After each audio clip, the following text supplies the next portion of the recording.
Look, if you want to break free of the cycle, stop spinning your wheels, stop with the grind, right? You need to make some changes. This is how to take the 4 core questions and really look at them through a high level leadership lens. This is kind of what I call like the go-getter leader.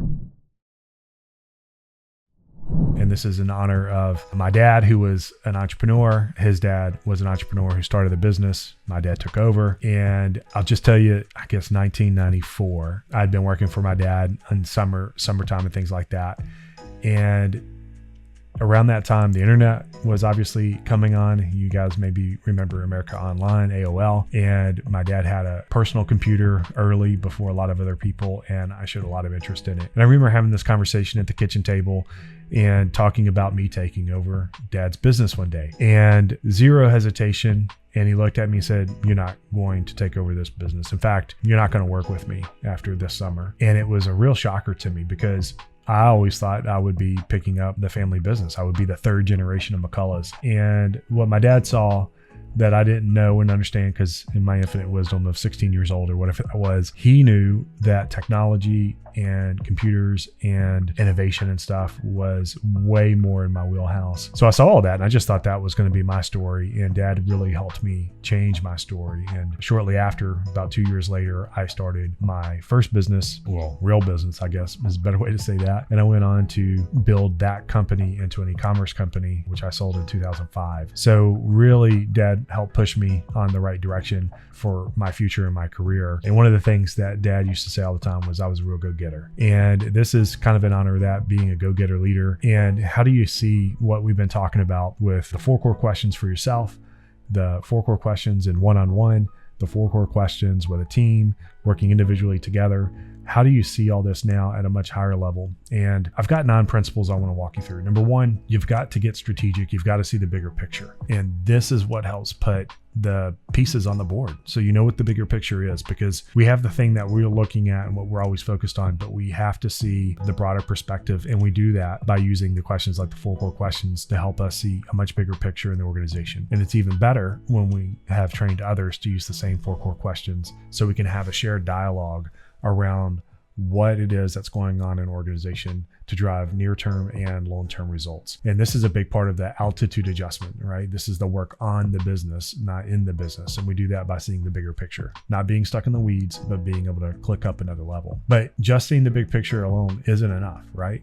Like, we've got to have clarity. Remember I told you early on, clarity is one leg of the strand of DNA and impact is the other strand of DNA, and the success, the DNA of success, right? And what's in the middle is context, right? So we really need to get that strand of clarity to be really clear for us so that we know what matters and what matters most. Obviously, the 4 core questions, one of the questions literally says, what's most important right now, right? But it also surfaces the things that matter paradoxically, right? Because it's really seeking out like what's blocking us, what are our biggest challenges, and that is always a reflection of things that really matter, especially whenever it's holding back teams and it's holding back a lot of value creation. And so that's a great way to get clarity and know exactly what's going on. And from clarity, we have a great foundation to build on, because when we're confused, everything slows down and we don't take action and we get stuck. But when we have clarity, everything speeds up and accelerates, and we're able to get others to have shared clarity and get moving. So that's a really big deal. A part of that DNA of success, right? Clarity, it's also the context, right? And we want to have tools that help us get context really quickly.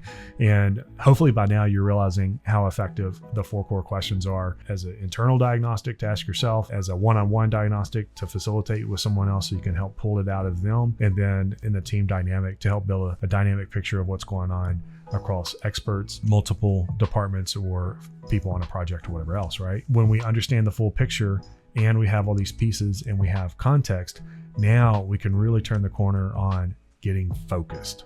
And focus, like, man, our calendars are full, our emails are always going, phones ringing, we've got text messages coming in, like we have so much going on. We've got to eliminate the distractions. And this is how we know when things aren't really valuable. They're not important. We can get really, really, really focused, right? So we want to get focused and rule everything out. We want to get out of the noise. And this is a way to know what matters and what doesn't matter, so you can make some prioritization decisions, right? on what should be in focus and why. And when we use like the VIM framework, which I shared early on, it's in the original PDF. VIM is vision, intention, and means. It's the thing that helps us understand the universal pattern of success. So VIM helps us know where the focus needs to be and where we need to put our limited resources. Talk a little bit more about those limited resources. Then we want to get organized, right? So a good go-getter gets organized, and getting organized with the plan is the best way to do it. That plan, it needs to be the kind of turning point of how do we go from this information from our team, from others on what's most important, where our blockers are, and we need to turn that into a plan. I like to do that in the form of a 90-day plan, and in my Rapid Impact program, which I haven't really talked much here, but that is my cohort model where several business owners work together in a group. Usually it's around 10 to 12 people, and we will go through 90 days together to build a 90-day plan, implement it, act on it, and really, really put this stuff to work. But the 90-day plan is a great way to do it. And you also, though, could do smaller version of that, like a now, next, later plan. But ultimately, you want to get really, really crisp on a plan of action. And speaking of action, you want to get moving. Right? Part of this is like my kids grew up and that Finding Nemo was a big deal. And at that time, and Dory, the little blue fish, keeps saying, keep swimming, right? And this is really what we have to do as entrepreneurs, business owners, leaders, is we've got to keep swimming. We got to keep moving, right? And so when we get stuck and stalled out, that's bad, right? Like we basically suffocate, right? And we can get overwhelmed and we can lose sight of what's going on. So we've got to get moving and take action. But the key is like, what's the right action to take, right? So the 4 core questions help us surface the things that we should get moving on. And I just tell you, like most of what you're probably finding by now in the 4 core questions, the highest impact stuff is also probably high effort. And it might even be, a large or an extra large project, right? And at some point, the real answer is we got to make this big elephant. We got to break it down into smaller chunks so that we can get it done. Most of our success is on the other side of that big project, that big hard thing, that complex thing. And when we're busy looking for low-hanging fruit all the time and we get reactionary, we don't actually do the hard work that will make a huge difference. And that's where our breakthrough is. And so we need to get moving on high impact things that will drive a breakthrough. And by now you can probably see exactly where that is in your organization. Got to get moving. In addition to that though, when we're getting moving, we have to have an understanding of how, and we got to get a system. So that system is what drives our action. And I'm sure you've noticed by now, like the 4 core questions isn't just 4 questions. It's a way to gather inputs. And then we don't just stop there with input. We, go to the next step, which is rank it by impact. And then we rank it by effort. And then we rank it again by project, right? So that's a sequence of operations. That's why that's so valuable, is because there's a system to it. There's a method to it, right? And then if we go out another level, the method is then how do we prioritize from the bigger collection, especially when we did our team intelligence, right? When we got the whole team to share that information. We then have to have some additional tools to chunk it down. You can use VIM to do that. There's a thing in the Impact Accelerator where we talk about the effort impact matrix. There's a couple of different ways you can say, here's what's most important, why. I talk about value horizons and create a Z plan. That's something that's really important in my Rapid Impact program to help systematize what it is that we're going to work on and how. And what I found is a lot of companies, especially small businesses, their systems are not really scaling up the way that they should. And so part of what's needed often is a better way to do meetings, a better way to understand where the right action is, a better way to resource, a better way to understand how to do the grow and scale part of their business. And so these things help lock that in. So you got to get a system, right? And then from there, you want to get the right stuff done. And a lot of times we start with that in mind, is we just want to do the right work and we want to grow and scale our business, but we don't know what the right work is. And so we have to work backwards from that. You, though, have a great way to understand the right work with the 4 core questions. So once we start to get dialed in on the 4 core questions and that focus and these things start stepping out, we will get the right stuff done. And a lot of times that has a dramatic impact because most organizations are relatively slow. They're slow because they're just kind of getting the business as usual done.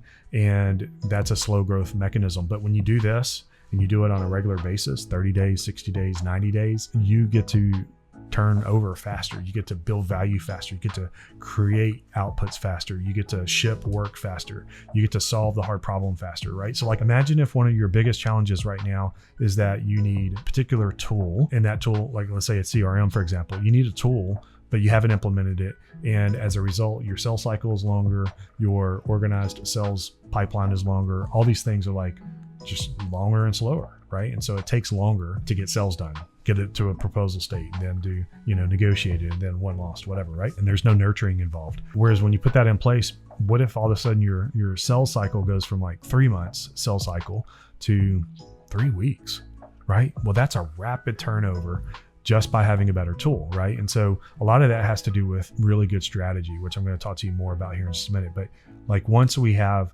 good strategy and we are able to shorten timelines, then that means we're getting more out in a day or a week or a month than our peers are.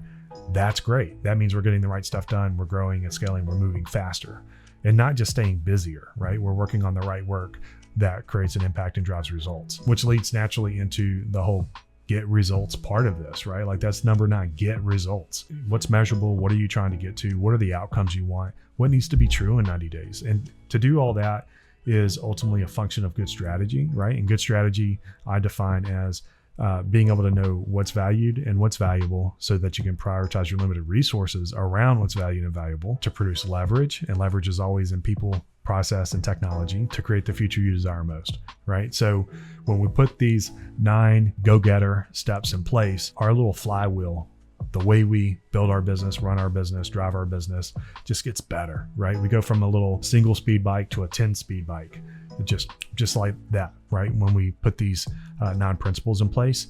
And the 4 core questions is a great way to start down that path because it offers so much direction, clarity, context, and ultimately strategic value to know what's impactful and important, right? And it's honestly a great thing to see a whole bunch of stuff surfaced that are blockers and challenges and high impact items and all that, because now you've got line of sight of really where you should be putting the time and energy. So these 9 steps will help you kind of see the bigger picture of being a great leader who's getting the right stuff done, who's driving action and activity, who's prioritizing well, who's getting the right strategy in place. Ultimately, if we're trying to drive results and we're trying to be better, we're trying to be better leaders and we're trying to be better business owners and we're trying to run better teams, we've got to have a pathway to do that. And these 9 things, when you put them in place, they'll definitely help you get going. Inside the Impact Accelerator, I've got some of these details kind of broken out so you can see what it looks like to have some of these plans in place. But for now, try to work on that. See which of these 9 do you not have in place today? How many of them? Let me know. I'd love to hear how that's going for you and if any of these things are already in place in your organization or if you're automatically seeing some gaps. I'd love to hear from you, so let me know.